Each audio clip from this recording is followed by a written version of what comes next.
Hi, everyone. My name is Eileen Cohen. I'm the owner and founder of Refresh Exams LLC. We provide expert tutoring and test prep for the RD, CNSC, and CDCS exams. And today, we're so excited that we have an awesome guest here, Stephen Rage Esquire, amazing attorney. And he is, admittedly, he's my attorney. Well, not admittedly, because he's awesome. I'm going to let him take it away and introduce himself. And then we're going to be learning a lot about trademarks today for dietitian business owners. So, Steve, it's all yours. Yeah, thank you, Eileen, so much for that glowing introduction. And I'm very lucky to have you as a client. Through Eileen, I've learned a lot more than I ever think I wanted to know or needed to know or thought I would ever know about the health and wellness and dietitian industry. And it's a fascinating industry and a lot of opportunity there for business, including branding. So I'm really excited and happy to speak in front of like-minded folks today. So Eileen, what do you think? Should we just get right into my slides here? I think we should dive in. Yeah. Okay. So I've got the let me just get to I've got the slides up here, and Eileen, we can see this. Sorry, I was muted. Yes, we can. Okay, I'm muting so you don't hear my background noise. Okay.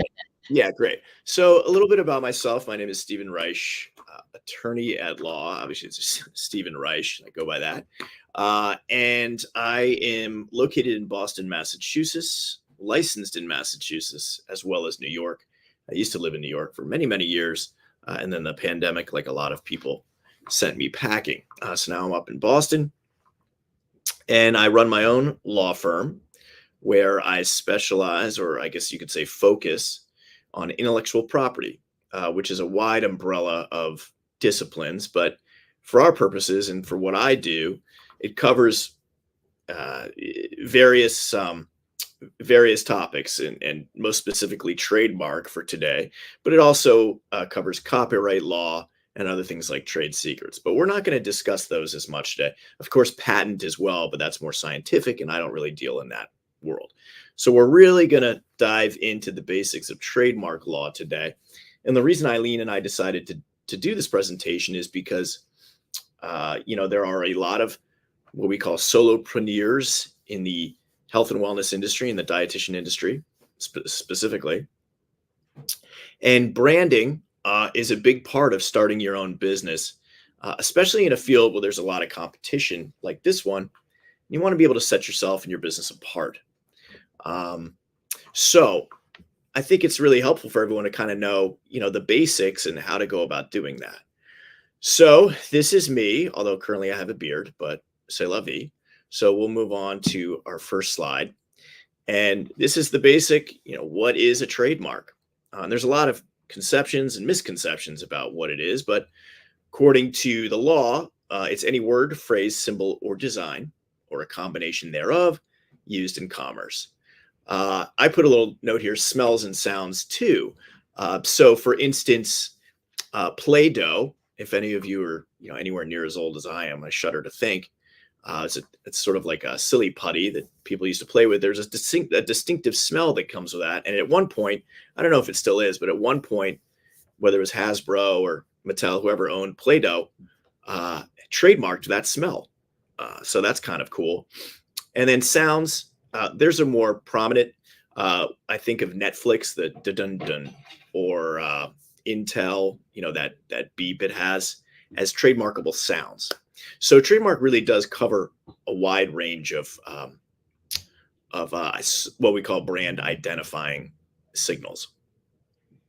And something to understand, it's a short phrase or title or symbol. It's not like copyright, which is more of a book or a paragraph even. It's really going to be short and sweet. So the part about using it in commerce is when you have this lovely name or logo or smell or sound even, you don't just have rights in it just because you decide it's yours. You have to use it in the United States commerce. And what that means is you got to sell your product or service to someone else in the States. Within the borders of the United States. It can be over the internet. It doesn't have to be in your own home state, but it's got to be within the States.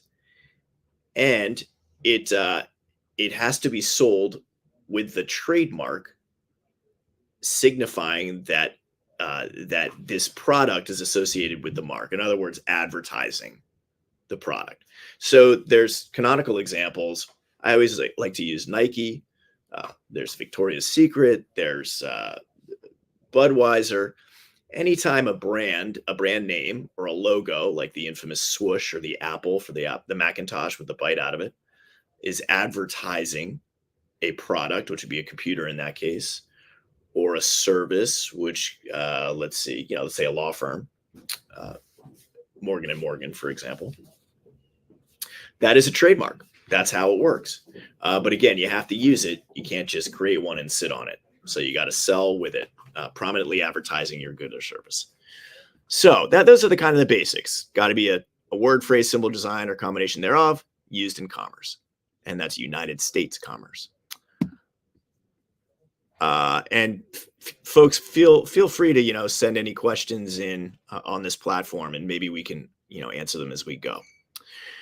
So one of the major issues right out of the gate is, do you need a registered trademark? Now, when I say registered, what I'm referring to is a federally registered trademark with the United States Patent and Trademark Office. Back in the world of misconceptions, a lot of folks in the area of copyright kind of fall prey to these urban legends, such as, oh, if I write my story down on a piece of paper and then mail it to myself, I get a copyright. I don't know where that came from, but it's not true. The same for a trademark. You need to go through certain steps in order to have a protectable trademark. Now, you don't have to file one with the United States Patent and Trademark Office, but not doing so really doesn't afford you many rights. It's almost a useless bundle of rights. So we're just going to say for today, if you're going to have a trademark, you should file it with the USPTO. So what are some of the reasons you would even make this expense at all? It's you have to hire. I would recommend hiring a lawyer to do so. You have to pay some fees to the USPTO to file, a couple $100. Legal fees can be expensive. So why are you going to invest this money, right? Especially when you're a solopreneur, a small business, you're starting out, and you have a relatively limited budget. Well, I kind of like to think of it as driving. Well, let me start over. I like to think of it as if you bought a car and you're driving on the highway, but you didn't get car insurance. Because if you start using something that can be determined as a trademark out in the marketplace, and you haven't gone through the process of getting it registered, which includes basically making sure that no one else is using it, you risk infringing on someone else's trademark rights. And infringing means basically using their like or their mark or a similar mark without authorization, and that can get you into some deep water. It can shut your business down. It can force you to rebrand. It can even force you to have to pay money damages in certain cases. So that's sort of the shield, the protective reason to register a trademark.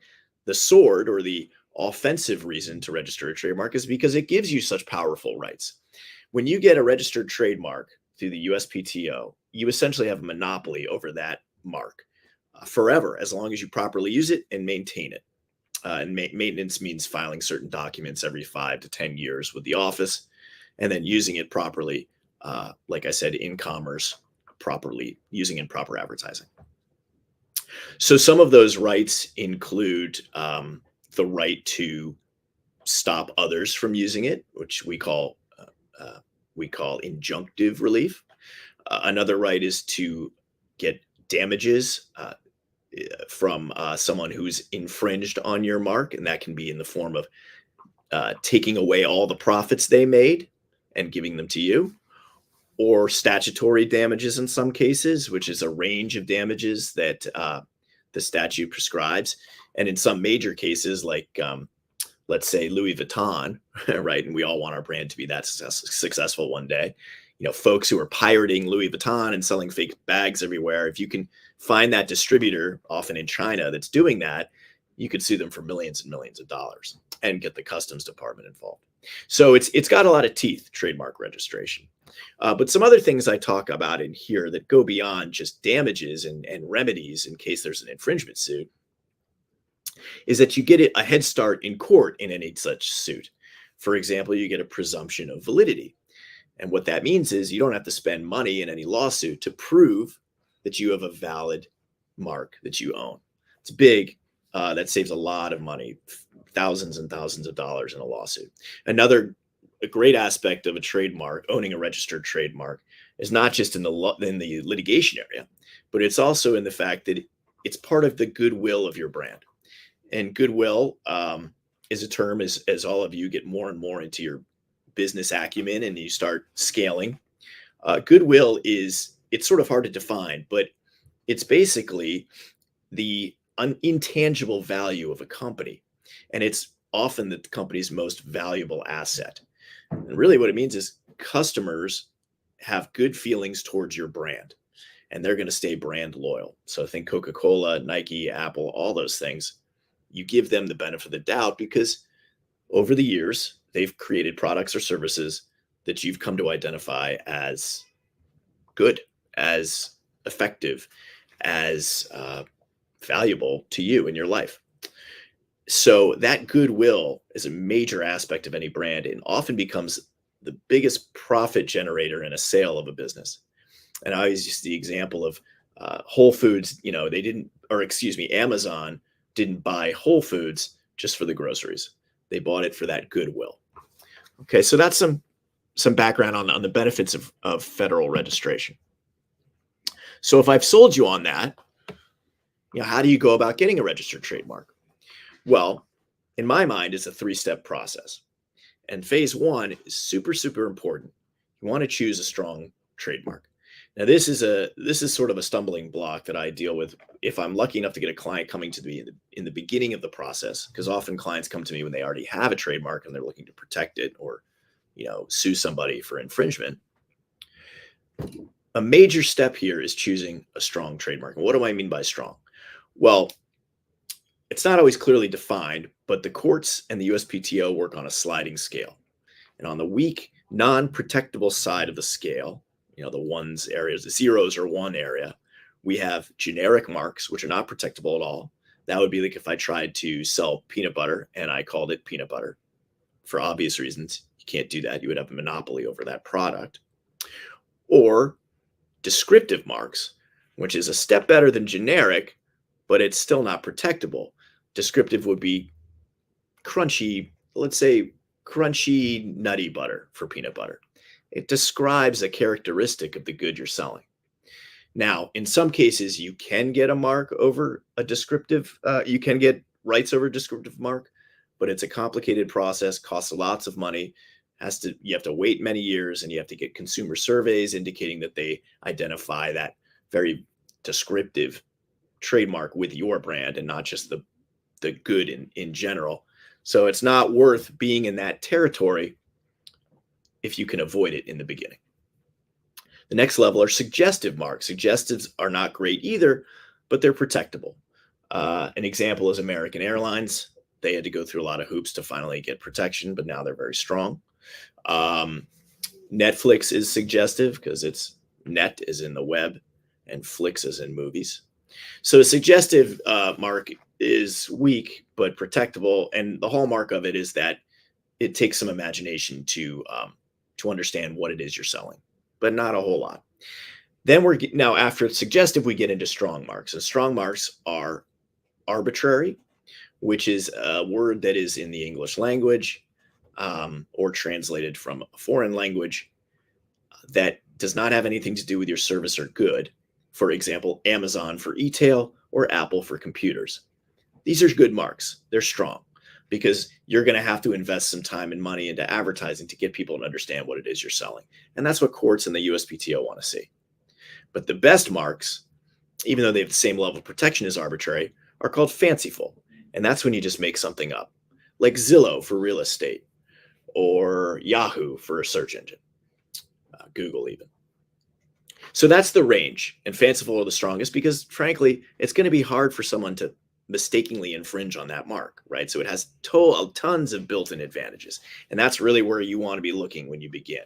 It's very tempting for folks to start off with a descriptive mark because they want people to know what they're selling. I totally understand that. But that is not a strong choice from a trademark legal perspective. And that's why if you have graphic designers, branding folks that you work with, or all sorts of other support team, you all want to be on the same page with your trademark attorney, who, again, I believe you should employ at the start of this process, so that everyone can get on board together and on the same page and pick a name that's not only aesthetically or audibly nice sounding or whatever it is that appeals to you as the business owner and is good from a marketing perspective, but is also strong from a legal perspective. So that's the phase one. Now let's say you've chosen a really strong mark and everybody's on the same page. Now we got to clear it.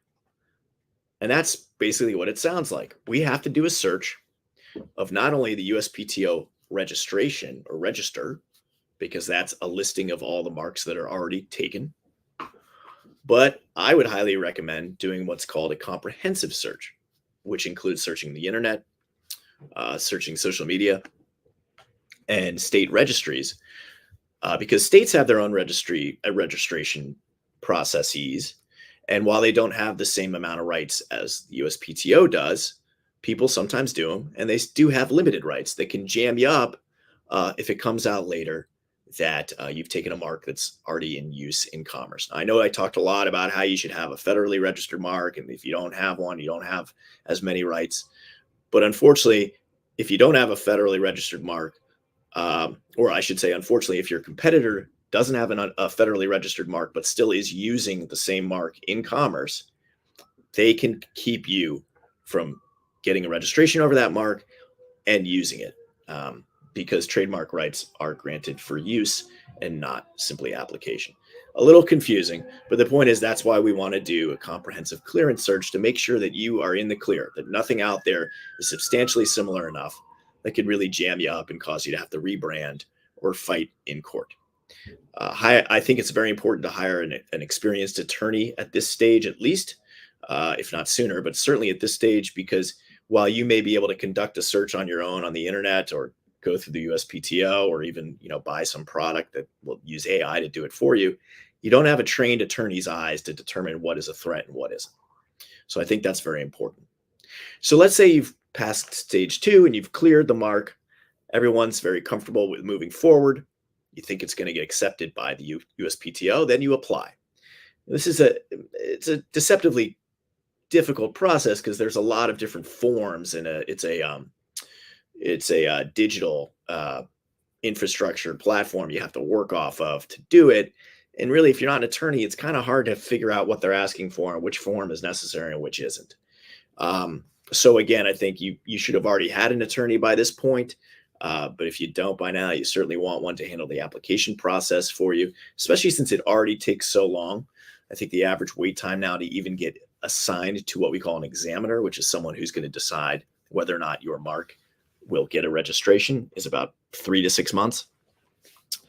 And soup to nuts from application to certificate of registration, meaning there was no hiccups and your mark is accepted, is basically 9 months to a year at this point. So we don't want to slow up that process any more than we have to. And that's why having an attorney to handle the application as smoothly as possible is important. Okay, so that's a mouthful on getting started with the USPTO. Let's move on. We have a lot of different slides here. This is the sort of the charge, choosing the strong mark. We talked a little bit about that, so we can skip past this. Clearance, we got into that as well. This is just more detailed. One thing just to know for a term of art, many attorneys and people in the industry call the different searches by different references. And the basic search I mentioned about just checking Google or checking the USPTO register is called a knockout search. And that would be if you just, check those pages and you see something right away, your mark is knocked out. I recommend doing both because there's no sense in spending more money on a comprehensive search, which in my estimation, almost always entails a proprietary software that costs money. Uh, if you can if you can determine that your mark is already unworkable, unprotectable before you get to that stage, you might as well. So I recommend people doing both a knockout search and a comprehensive clearance search. The application, we talked about that.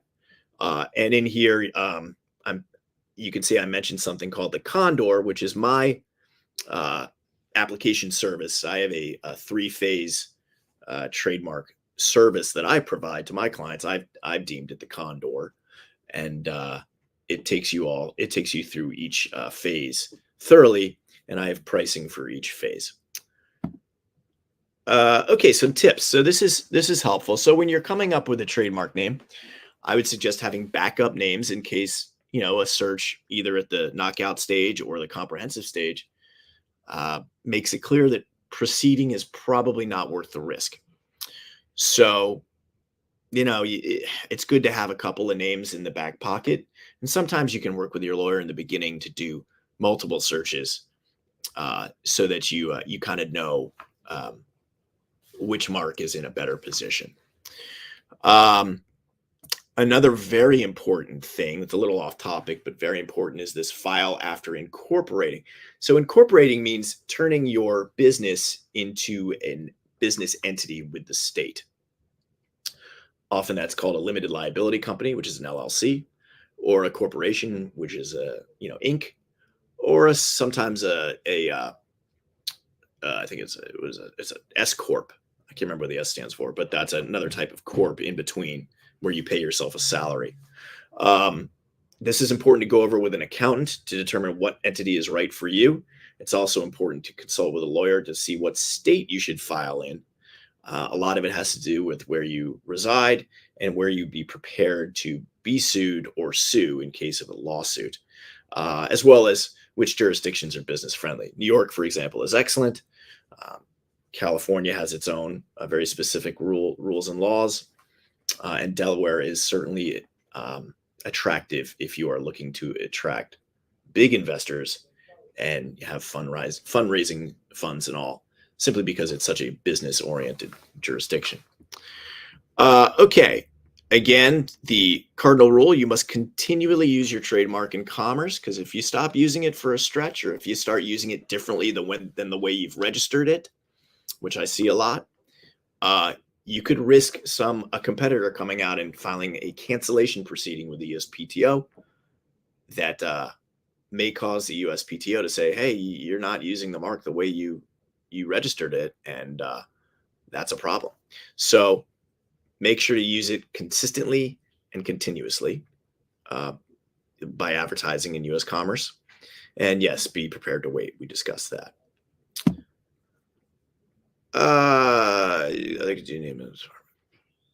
Yeah, I mean, I think we covered this, but other considerations, do you need a name plus a logo? This gets a little advanced. I mean, I always suggest to clients you start with a name. That's the base of your business. A logo is separate from it. It's a different trademark entirely. And that would be, think again, Nike. Nike is the name. The swoosh is the logo. And they're powerful because they can be used independently of one another, and still customers know that Nike is selling the shoes and the apparel. So, folks in the beginning sometimes like to bang out a lot of trademarks, logo and name. I don't have a problem with that. Just know that it's basically, it's as if you're coming up with a whole new trademark. So it's not like you get discounts from the USPTO or legal fees.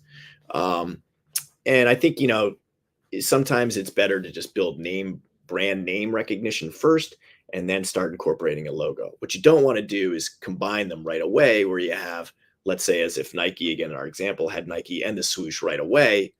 And then they would have to technically display Nike and the swoosh together on everything. So it's kind of better to have them separate so you have more flexibility moving forward. But these are, sort of high level concerns. Here, talking logos again. Here's the swoosh again. Here's the Macintosh. This is the Mustang for Ford. This is the, I guess we call that an angel's wing, or a wing in yellow for Sprint, now owned by T-Mobile. And interestingly enough, T-Mobile trademarked pink in the phone space. Oh, whoops, we're kind of flying around here. Oh, here we go. Sorry. Okay. Yeah. So that's a bit on logos. And again, if anyone has specific questions, feel free to hop in. Otherwise, I'll just keep going. Trademark infringement, we talked about that. You really don't want to be in a position where you're having to deal with this, but the definition is the unauthorized use of someone else's mark in connection with goods or services in a manner that is likely to cause consumer confusion. Consumer confusion is the big one.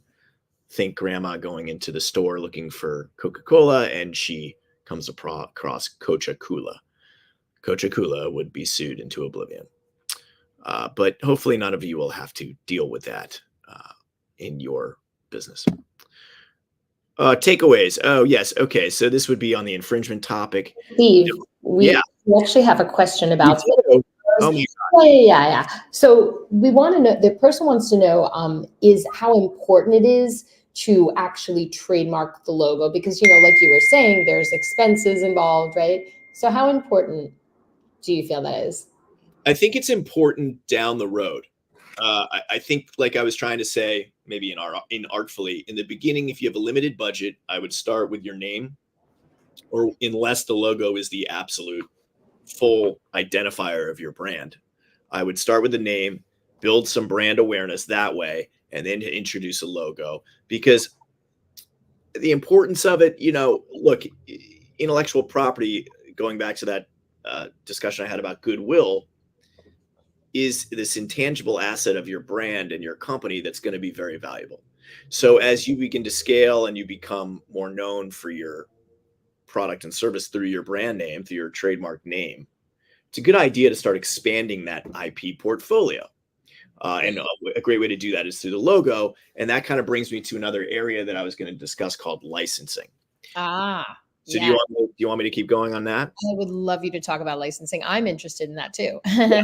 So licensing, it has this complicated feel, but it's really very simple. Just like you rent a car to somebody that you own, you can rent your trademark because you own it. And the way you rent it is you say, look, I'm going to, under the terms of an agreement called a licensing agreement, I'm going to allow you to sell merchandise using my trademark, obviously over merchandise that you've inspected, then is up to par and good quality, because you don't want people to start buying stuff that's a knockoff, obviously. So you're going to allow them to sell, let's say, your goods and services, as well as use your trademark to advertise it, like Dick's Sporting Goods uses, or Walmart sells Nike in their store, right? They have a licensing agreement so that they're able to use that trademark, Walmart that is, without someone saying, oh, look, Nike doesn't protect its trademark, it lets Walmart use it, blah, blah, blah. So you're going to be making money off of Walmart, or whoever, in our example, or whoever that may be, selling your goods and services using your mark. And that's a really, really great thing, because that's passive income. You don't have to create the inventory. You don't have to go out and do the brick and mortar.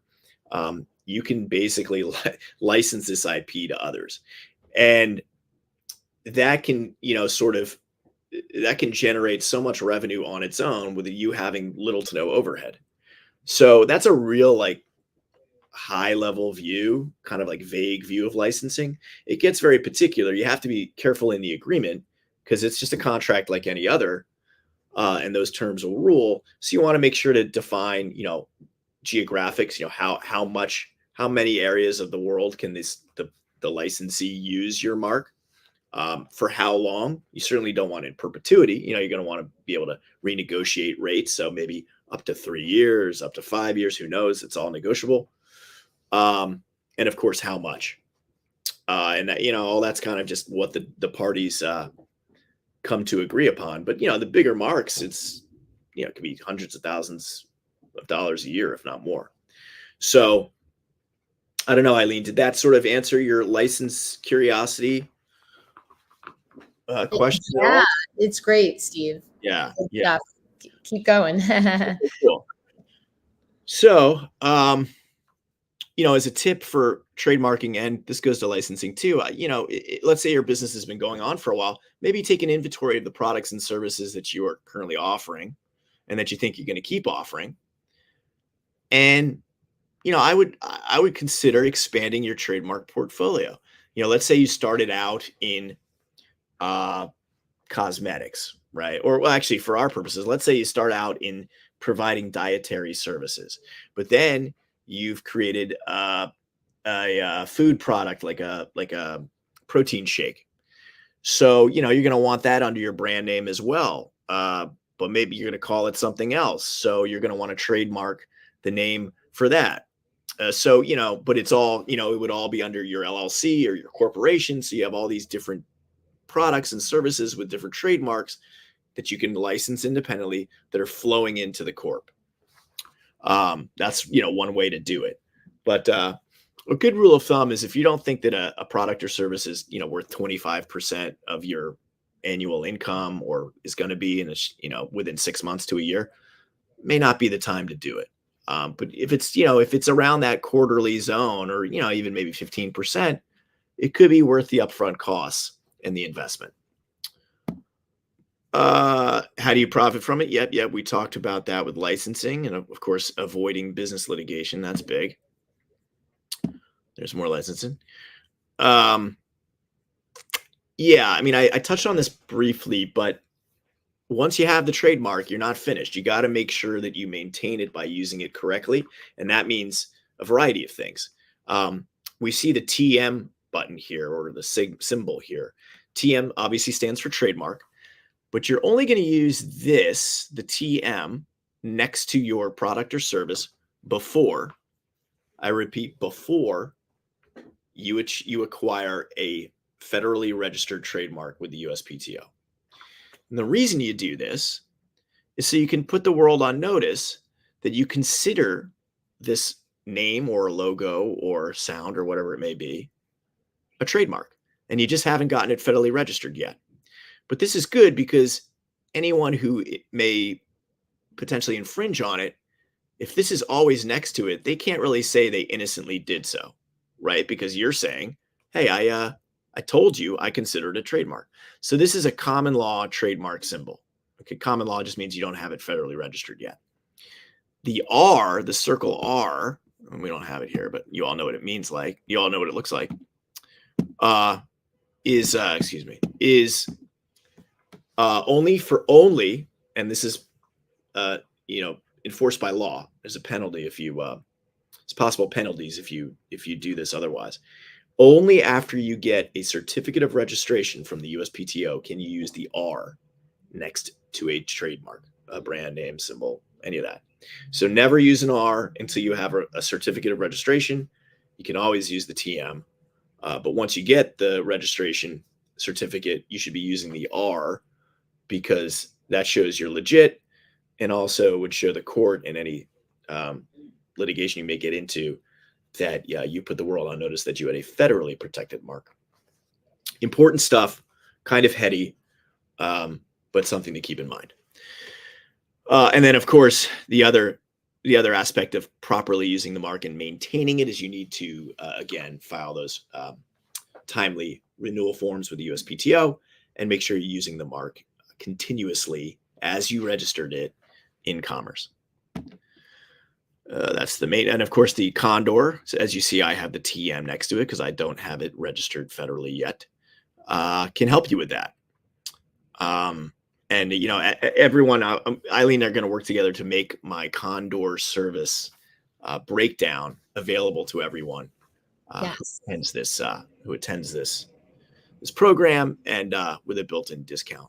Yes. And I just want to mention, Steve, both people who are watching live and on the replay. So we're going to be streaming so anybody can participate, right? Yeah, absolutely. No, I appreciate the attention and happy to pay it back with a discount on those. Awesome. Okay, so what do you do today after having sit and listen to me drone on for this half hour? Look, take stock of your brand. see where you are, see where your budget is, see what you're selling, what you want to be selling. And now that you understand that trademark can be a profitable asset in its own right, consider what you may want to achieve, apply for a registration over. Um, Obviously, I would be honored if you would review my Condor service to see if it's something that could help you achieve the registration and all the things that come after it.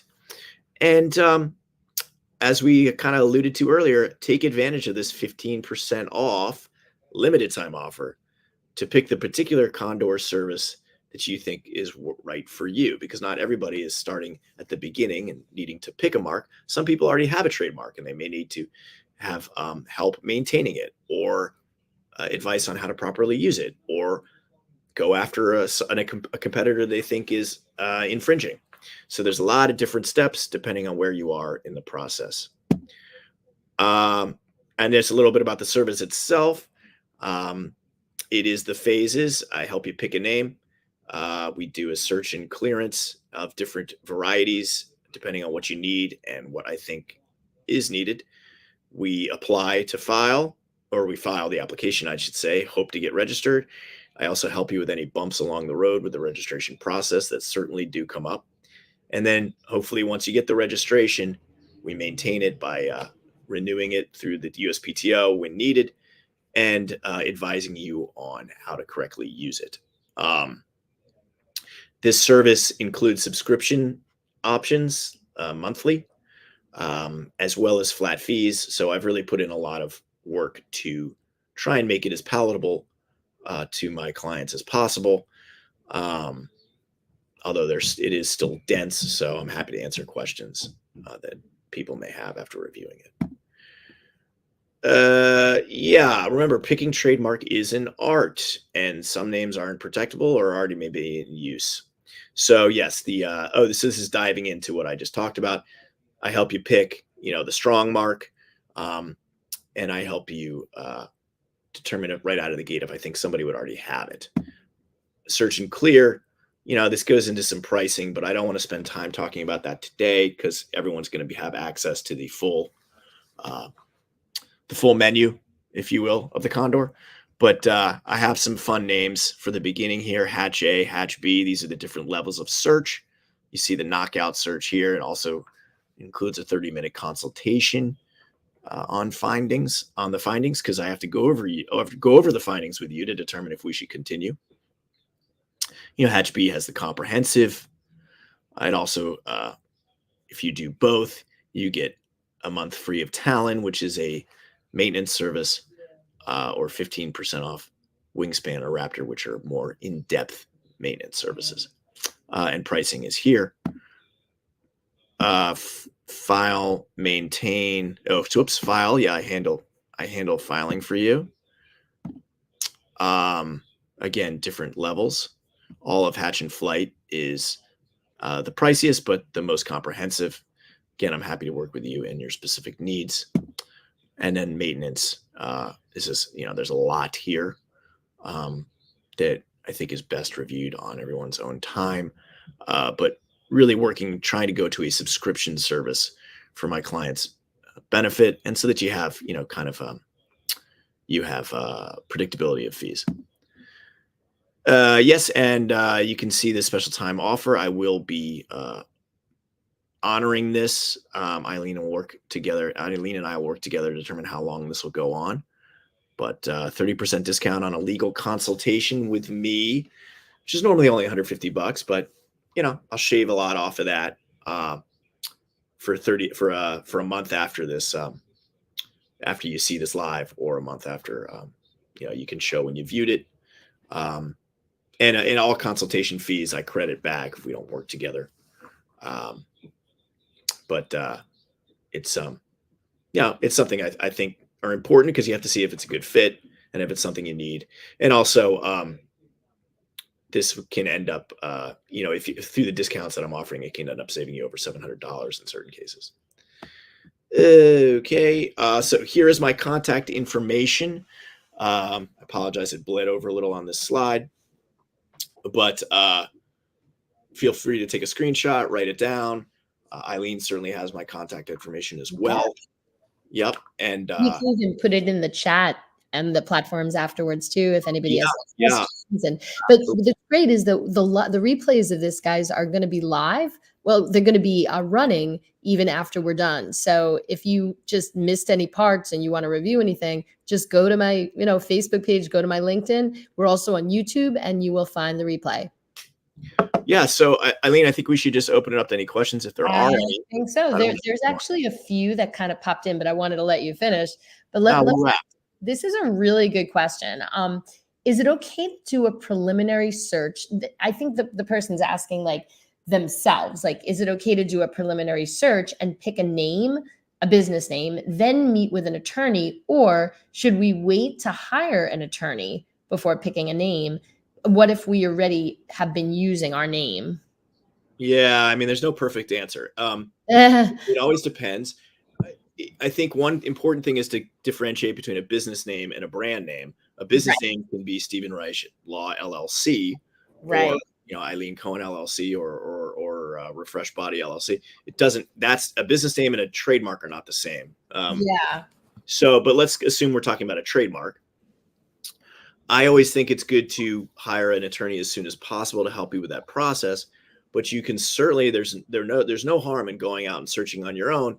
The downside is you probably should hire an attorney to analyze the results you find anyway, because you're not as a layman, you're not trained to spot issues that an attorney may. Yeah. Good point. But there's certainly nothing wrong with doing so and saying, hey, Mr. or Mrs. Attorney, here's what I found on my own. What do you think? And then, maybe the attorney can say, oh, okay, well, this gives me comfort that I can go on to a next step of a clearance without starting from scratch, or say, you know what, just looking what you already found, let's start over. So it's not a bad idea. Yeah. It's certainly not harmful. Yeah. I mean, whichever, like if they already have the name, then Okay. you Oh, get- right. you can So if you consult. already have a name and if you already started using the name, which is very Yeah. common, Yeah. and Yeah. people shouldn't feel bad about that, you'd still want to consult an attorney to see what's out there. I think you should conduct a clearance search so that oh, shoot, like there's a company who may not know that I'm out there yet, but they're big time and they have a lot of legal resources and they may come after me. And maybe now's the time to rebrand, knowing that. You want to know your risks as much as possible. Yeah, for sure. And Yeah. speaking of risk, we actually have 2 risk related questions that came in. Okay. What should I do if I receive a cease and desist letter claiming trademark infringement? You really should immediately contact an attorney. Yeah, that Um, makes sense. because for instance, I just had a case that went about 4 years where folks ignored a cease and desist or didn't have an attorney properly respond to it, and where litigation may have been avoided had they had an attorney working on it. The other side just filed, and once the case starts going, it's hard to get out of it. Yeah. I would not ignore it. I would not Ignore it. try and handle it on my own. I would absolutely retain an attorney. Yeah. Who ideally who is experienced in the area. Yeah, I mean, you could be saving yourself a ton of money and Yeah. activation, right? Yeah. And then we have on the flip side, what happens if someone is already using a name similar to mine? Well, then it becomes a question of your budget. You would be the plaintiff in such a suit, and whether or not you want to send a deceased letter on your own. But you should also consult an attorney because you don't want to start sending letters out asserting rights you may not have. Also, you don't want to trigger what we call a counterclaim, where you go after someone and they say, actually, you're infringing on me and I'm going to sue you, or I'm going to, apply to the USPTO to cancel your mark, or I'm going to, so anytime we're talking about a cease and desist or a threat of legal action, you really want an attorney looking that over before you take it upon yourself. Yeah, for sure. And then we also got a couple of good questions, like maybe 2 more here. Yeah, sure. We have time, right, Steve? Yeah. I do, yeah. We have time. So we have, can I trademark a phrase or slogan used in my business? Absolutely. Yeah. Phrase, slogan are all trademarkable. They just have to be short. Like the phrase can't Yeah. be a paragraph long necessarily. I mean, I guess it could, but you don't want to. You can't trademark a chapter of a book. You can certainly trademark a phrase, as in "I can't believe it's not butter," or something like that. Right. Slogans are very powerful. What I would not do is have a brand name and a slogan and a logo all together at first, because I would want you to be able to use them separately down the road. Um, Interesting. it's not the end of the world if you do that, but Yeah. it's not my preference. And Steve, I have a question based on Yeah. that. So let's say, you do have a slogan, you trademark it, then you do have the brand name, you trademark it, and then you do have the logo and you trademark it. How would you use them in commerce? You can use them separately. You could Okay. theoretically use them together. The most buttoned up way would be then to combine them all and trademark that, as well as what we call a design mark or composite. Oh, I see. Like it would But be a mark. basically, no one can use anything you've trademarked alone or in combination thereof once you've done so. So, it's like if someone started selling, I don't know, ice cream and started using the Nike swoosh. Nike's such a famous brand. They might get sued. Now, keep in mind, you only have rights to stop others from selling similar goods or services, which is why if someone had Apple cars or Apple tires, they could probably still coexist with Apple computers. Yeah. So that's called you're limited to the rights you have within the class of goods or services you're categorized in by the USPTO. Yeah. Makes a ton of sense. And this Mm-hmm. is pretty much the last one that came in here. It's a good Yep. question. It Yeah. might be a mouthful, but I'm sure you can make it concise, Steve. What is the difference between a trademark and a copyright? Yeah. Trademark is, again, symbol or phrase or slogan, logo. It's short in nature, and Yeah. it signifies the origin of goods or services. It's and used in U.S. state commerce. It's a commercial aspect. Copyright is more often artistic, although it can be business. It's bigger in scope. It is an original work of authorship, uh, um, Makes sense. with minimal creativity. Like So the book is copyrightable, not book. trademark. Now, Yeah. the title of the book is trademarkable. I see. Harry That's Potter really is trademarkable, but the book itself is copyrighted. That's interesting. And then if you trademark the title of your book on your book cover, you can use the circle R symbol. You could. I mean, you don't necessarily need to. Usually, that would be if she was, with all of like the merchandise and stuff. Right. Yeah, but Yeah, that's a good yeah, point. copyright usually deals with the arts, or in some cases, business program and software. Yeah, Um, Trademark is more about advertising and marketing. that makes sense.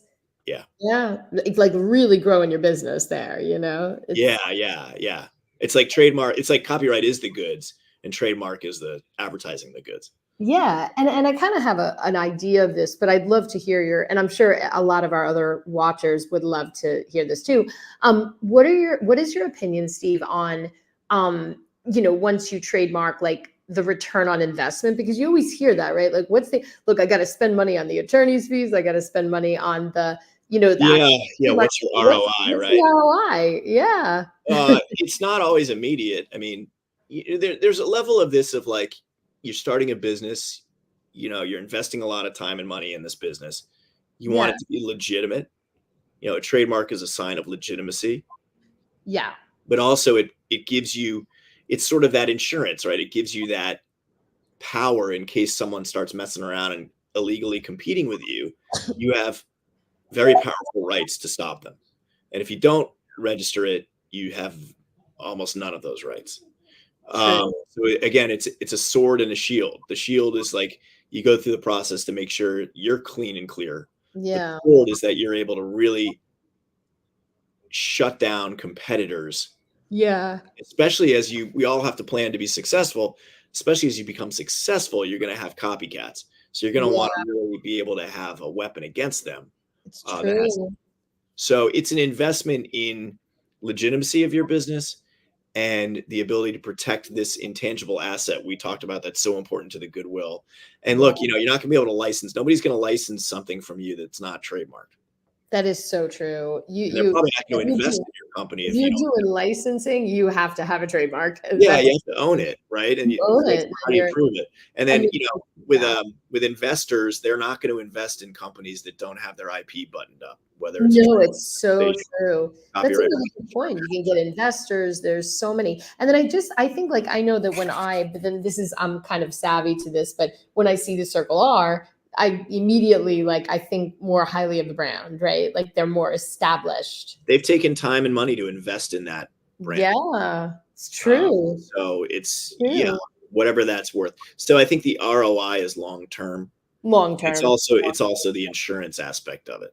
Yeah, good point. It's protection, ROI. I mean, it's kind of a good deal, but bottom line is we can't do it ourselves unless we're an attorney. Yeah, I wouldn't recommend it. I mean, there used to be a saying in law firms, it's like, we didn't talk about patent, but patent is a very expensive process. Think if you're a drug, right? So they used to say if you want to go get a patent, think of it as like you're sending a kid to college. If you want to get a trademark, think of it as like you're taking a weekend vacation in the same state. But so it's a little bit of a hit to the wallet up front. Yes. The benefits are amazing. So good. And I could tell you as a participant as a client in your program, it's really, really helpful. It's helpful to have those monthly meetings and get advice and get your questions answered. So if anybody is interested in Steve's services, hey, take him up on his offer, right? Yeah, please do. Yeah, because it's not just about talking about the law dryly. It's also about, brainstorming ways to, increase your brand and your goodwill and the leverage and make more money. You got it. All right. Well, Steve, this was awesome. Thank you so much. Thank you. It was fun. Yeah, it was really fun. And we'll have to do it again. Maybe we'll have a part 2, Hey. And I know you'll be around. Yeah, I'm around. Thanks so much. Thanks, Eileen. And thanks, everybody, for watching. Okay, I'm going to end the stream now. Thanks, guys. Bye, everybody. Bye-bye.